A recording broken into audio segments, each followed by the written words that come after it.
I start thinking about an animated movie, a new one, I think about a world that you can't see in any other way but in animation. In Epic, that world is the forest. It's all very mysterious.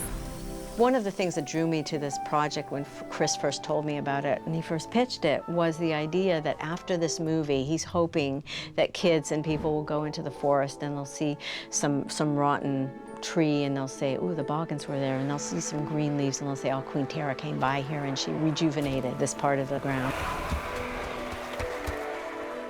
One of the things that we had to work with a lot in the movie Epic was the idea of scale. And we wanted to constantly remind people of the fact that we're seeing the world from a character that's about that tall. So we needed to give them a lot of those things that a leaf man would see, in the way that a leaf man would see it. We tend to look at a flower and just see it as the plant, but a leaf man could look at a flower close up and actually see the cells that make up the petals. It's a great environment because imagine if you were a cricket and you could just leap and jump and drop from astounding heights. It's like that. It's like being like a superhero. The characters are much smaller and they have much lighter weights and they can, perform feats that, our typical humans probably won't be able to do. So I think that's pretty cool to play around with, jumping from stone to stone, tree to tree, branches to branches. I don't need your help! You're running out of branch there, buddy. Still don't need your help! Chris thought a lot about the physics of these characters, and because they're very small and they live in a very tiny world. By virtue of their scale and the physics at their scale, leafmen can move like grasshoppers or crickets. They can leap what to us would be like 30 feet maybe, and they can land. Jump! I can't jump that high! One of our guys who works in the research development department wrote this whole sort of presentation on the world and the physics of leafmen. What? I'm tiny. For Epic, that was sort of the unofficial science advisor. And so I put on this 45-minute talk about what it would be like to be 2 inches tall. And it just blew everyone's mind. Animators then came to me and said, can you tell us, what would happen if these characters go underwater? How high can these characters jump? What happens if they fall? Eventually it led to me writing this sort of 10-page paper on what the physics at that scale would be. In my notebook, I worked out things like how much would they weigh, how strong would they be. So when it came to working on arrows, I've taped some of the arrow samples just to study how well they would fly if they were being used as arrows. All of that information has made it into the film. For the animators, at the end of the day, we're dealing with the speed of things and inertia. Whoa! Incoming! Just how quickly things get from A to B, and that's sort of what translates over from what Hugo tells us. But in order to relate to people who maybe are not as math-oriented as I am, I had to come up with ways of conveying the same information. So the idea of you're shrunk in size to a certain height, and to convey that physically to them, I say, well, imagine that you could sit on a bottle cap. A leafman would be as tall as a matchbox or as tall as a paperclip. So in here, you can see there's a little character that is exactly 2 inches tall.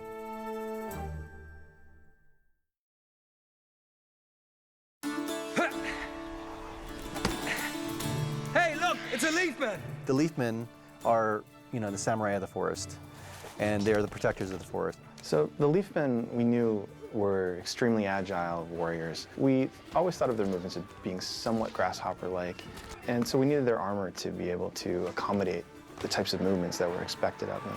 And then we started looking at indigenous uniforms and weaponry from around the world, and it was kind of samurai that we went to. We liked how there was an organic nature to the design of their armor. The chest plates were broken up, was inspired by not just samurai armor, but also the belly of a grasshopper and the way its exoskeleton is broken up and allows for its legs to move. The helmet was inspired by the hummingbirds that the leafmen ride. See you up there. As soon as I can find my helmet. Thank you. We love making sure that, how we're portraying the use of the weapons is accurate. Lose the sword, Ronan. A lot of times we'll make, creative choices. We'll take some creative license, we'll push it. While we were getting ready for Leafman, we had a few experts come in and, talk to us about martial arts. Like a master swordsman come and talk to us about about Yeido, which is, you know, the technique that samurais used to use. The Leafmen, they are one with the sword, and the sword is everything, you know? Yeah, it's fun. There's this whole thing about how you're supposed to take the sword out, all the movement of samurai. And these guys would come in, the animators would circle around, and we'd all watch him do his thing. Then they would take that and sort of interpolate it into our world, which was a guy just doesn't walk across the floor, he can jump 20 feet or 50 feet, but also do those movements. We learned how to hold a katana properly, and we learned how to put a katana away back into its sheath properly. And up until doing the research, I didn't even know that the blade actually faces up when you put it into the sheath. Leafmen are so light that when they shoot arrows, they have to brace themselves so that the force of the bow will go into the arrow and not just shoot them back. They'll just go poing. And that's why boggans, when they get hit by arrows, go flying. This is like a real bow. Like this is, it takes a lot of strength to actually pull it, you know? Ronan, right? Head of the Leafmen? Big fan. I just love what you do with your jaw. Yes, that! Ronan was a lot of fun to animate. He was very hard to kind of nail down as a character and how we wanted to make him perform and act and read on the screen. So there's a military aspect to his movements and the way that we posed him to sort of characterize him as the leader. He doesn't want to fool around. Yeah, that's down right. To business. Absolutely. Yeah. If you made him a little bit too stiff, he came off very unemotional, not caring. If you made him too loose, then he didn't have the military bearing or that stoic commander feel to him. Whoa, whoa, whoa! Not so fast, soldier boy. He's very efficient in his movements. He's not sort of running around with a lot of extra effort put into his movements and his motion. Because a samurai doesn't waste his energy frivolously, because he's always at the ready. We had to study ourselves to really find the little tiny things that make him feel real. Don't worry, I've got a plan. I kind of became known for Ronin reference, mainly because I had been in the military before, so I kind of remembered what it was like to brace up and stand with your back really straight. Boggans. We wanted to embody Ronin, definitely someone who's a little bit more stiffer, commanding. He's not a character that wears his heart on his sleeve, because when he's happy, he's not, you know, jubilant. When he's sad, he doesn't want to show that. The trick was communicating those things in a believable and subtle way when you really couldn't push the poses. I'm Nod, by the way. I would describe Nod as charming, juvenile, adolescent, immature, irresponsible, but forgivable because he'll give you the baby eyes and the cute smile. He's kind of just going about life doing his free-spirited attitude the way Nod likes to do things. And Nod's definitely reluctant to any kind of authority. Where have you been? Not like in a really rebellious way, but in more of a genuine, free-spirited, fun kind of guy. Put your arms around me. I just met you. Okay, but you're gonna want to hold on to something. In essence, you do drawings of different expressions and how the guy would look using the computer. Then once you start honing in on it, just try to repeat that throughout the film and make sure you're specific to how the character emotes. It's interesting because when you do an animated movie like this, you don't have the other actors there most of the time. Actually, we didn't have any actors there the entire time. It's a very different process than anything I've done before. I don't need your help. I've got this all worked out!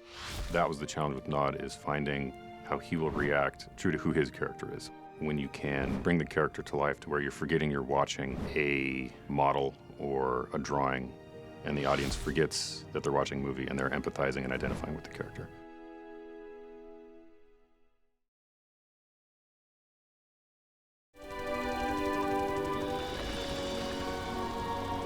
Once I learned about my character, Queen Tara, I just had to be a part of it. This is it. This is the one. I have 3 girls, and that was a major scoring points for me that I got to animate a queen. What I like most about Tara is that she sets a great example for the people she protects. I'm not completely helpless, you know. I am aware. But you're the life of the forest. She's fun because although she is in charge and she's kind of poised and she's very smooth and fluid, she was able to do things and not just be a princess on a throne, but she was actually engaged in the battle against the Boggans. Your Majesty, come with me! Take her to safety. I have to lead them away from the crowd. You're totally my hero! She's caring by nature. She's very regal, very poised, and sophisticated, all her actions. When she walks into the shot, everybody looks at her. I've always wanted to be a queen. Parade, smiling. Queen Tara is the life force of the forest. And so with that, she has a lot of responsibility, but she's also got a very compassionate side and a very playful side. Your Majesty. Yes? I'm not ticklish. Oh, you used to be. Sometimes with animators, you want to over-animate things.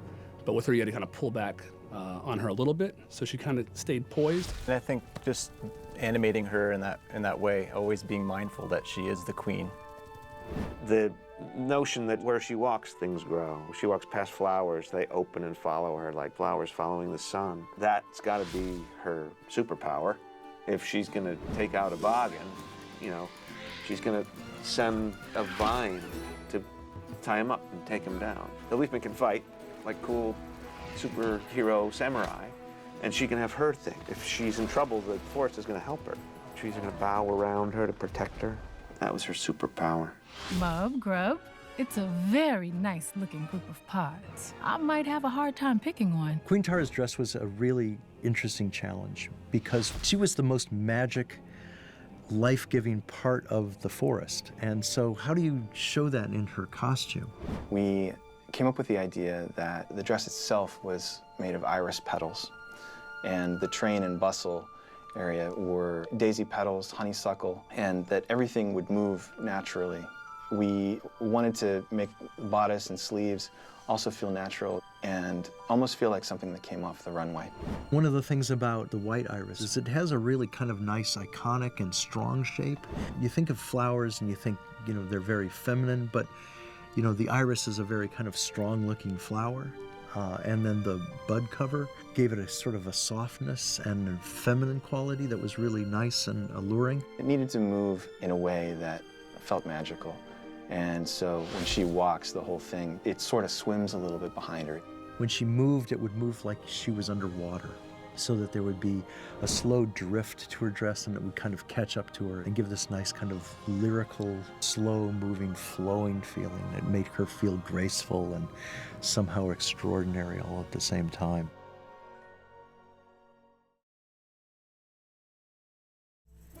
This is the one. Grub, who's kind of my best bud cohort, we are in charge of being caretakers of the pod that the Queen has given us, and our job is to keep it moist.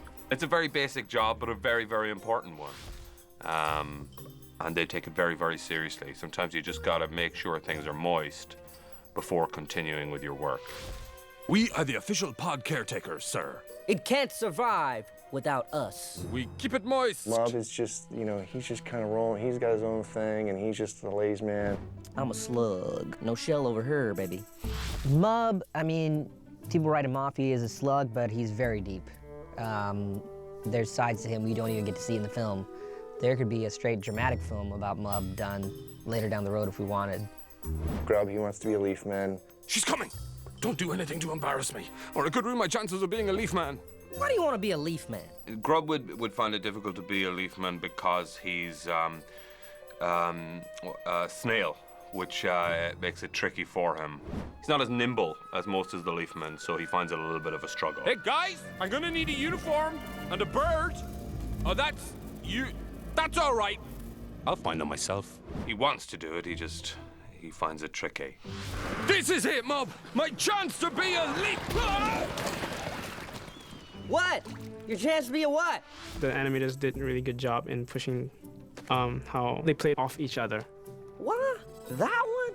For real? But it's so... Perfect! It's perfect! Excellent choice, Your Majesty! They can go as extreme and wild and cartoony and quasi-stretchy as you want. The nice thing, too, about these characters is it doesn't matter how hard you hit them, they bounce right back. They're so squishy and soft that you can do anything you want to them and they won't get hurt. You can make their stomach like a ball and then bounce around, and you can move their eyeball wherever you want. You can even suck their eyeball into their heads. Your eyeballs are stuck all the way inside your head. What's wrong, flat face? Are you gonna cry?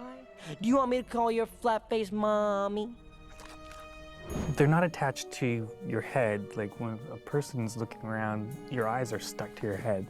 Whereas these characters' eyes float above, almost detached and move separately from the head. I treat them like they are the eye are the mob's brain, and the eye will go first before the head goes. So they don't move at the same time. You have to offset the timing.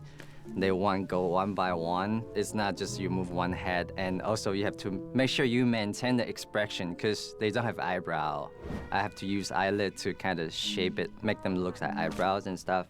You have to make sure that the expression reads in his face, even though the eyes could be here and the face could be here. The director wanted something like fun and weird. He wanted to push that idea of those, like, you know, games with balls that hit to each other and they go like that. It's also a real pain to have Grub hold anything because he's got these little fins sticking out of the side of his neck, and they don't go very far. It was basically like wearing gigantic oven mitts and holding on to like a pod or holding on to another character. My favorite scenes are the ones I'm in. Do you know what this means? We single-handedly saved the forest! High five! Down low, too slow. Listen, party poopers, I got something to say. Dry your weeping eyes, we're gonna be okay. So you don't have to worry about a doggone thing. The rings of the knowledge know everything. I would describe Nimgaloo as sort of like a reporter or a weatherman. He gets the scrolls every day and he sort of like reads the news. And to me, it almost has something of like a magician. Magic might be stretching it. I'm charismatic. He has this entertaining part to him, but he's also kind of a wise man. The scrolls don't tell the future. They only guide us with the knowledge of the past. Hey, that's a great line. I think the collaboration between animation and rigging is maybe the biggest collaboration of all the departments. A rig is basically like we take a model and then we build functionality in it so that animation actually can move it. So basically, when we think about an easier example, it's like a puppet on strings. And then we give this to animation so that animation can basically move the puppet on strings. Yeah, we're the puppet masters. So we end up getting this puppet, and then we have the ability to take all the control that she's built into it, and we're able to move it and make our performances out of that. I feel like probably his biggest challenge in animating him was actually the fact that he's six-armed, four-legged, and it's very easy to overcomplicate your animation and make things too busy, where maybe you should be looking at his face when he like acts surprised, but you have the hands doing too much, so then you look at the hands when you should be looking at the face.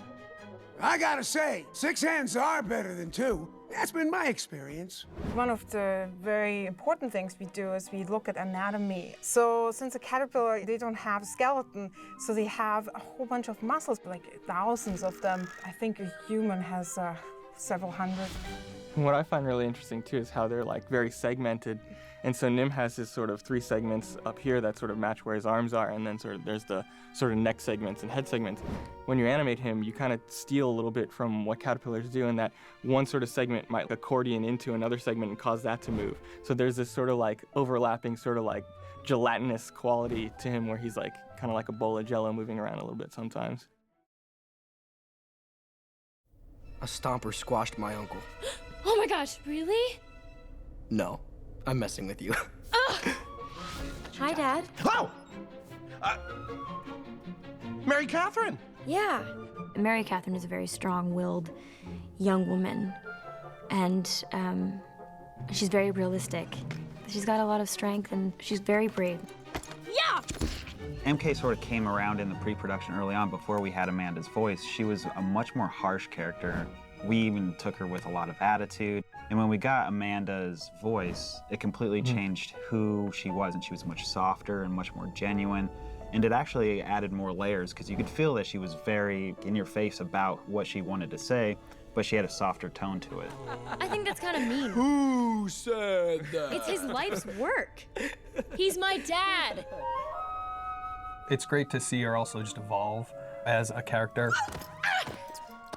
to be forced into this world, this unknown, magical, strange world. It's too good to be true, but it's very scary for her. But she learns to trust everybody around her. And it's so unusual in animation to actually get a character that has that kind of depth, and also you get to play like more live action type of dialogue and kind of interaction and complexity. For me, it was just getting in the acting room and just kind of exploring different ways to portray somebody like MK. We have to rely so heavily on video reference to make sure those actions are right on. And especially with the small nuances of even that eyelash, maybe you just tilt it up a little bit. The small little details that will just like add that really charming appeal to the character. So even though it was a challenge, it was still fun to get in there and kind of act, not goofy per se, but to be a character that you're not usually. Yeah. I literally just lend my voice, so I feel super proud to be a part of something so awesome. Dad, I had the most messed up dream. There were talking slugs and tiny little soldiers and... Hello! Aw, man. Where are we?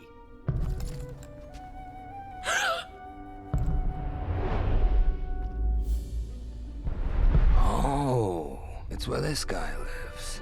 I'd have to say if there's a character for me that is my favorite, it's Bamba. Just because he's the human character in the movie that moves more like a cartoon than any of them. He's a very kind of complete and complex design, but his movement is very, very broad. He really is kind of the most cartoony of all the human sort of characters, which is strange because he's the only one who's sort of always just a human. I play the character Bamba. I'm kind of I don't know, I guess a little bit of an eccentric character. The theory is that the way my character moves in the eyes and the ears of the Leafmen, they're so small, so tiny, therefore so quick, that when they view me, they see me as like a very slow, dare I say, oafish type of figure that, you know, talks very slow and moves much slower than they do. Did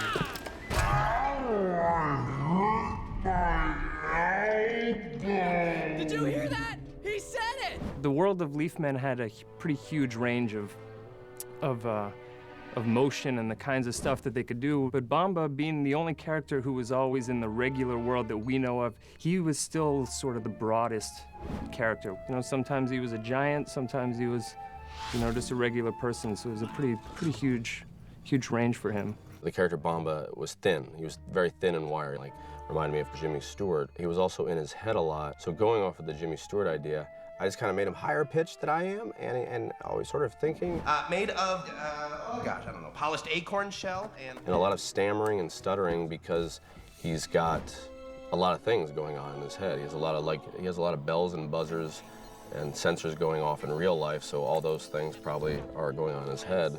all I need is one little breakthrough. This could be it. I will clear this all up when I get back.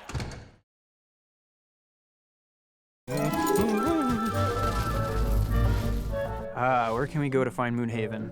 If you wanted to go find Moonhaven, Moonhaven's everywhere. Just look outside. Really. Oh, it's right outside. Want to go? It's in every backyard. You know, any kid has their own personal Moonhaven somewhere.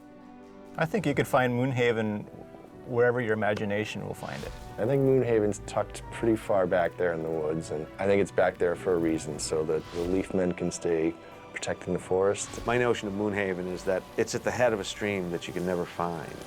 You know, if you go on a hike and you see a stream, you go, I'm gonna see where this thing comes from.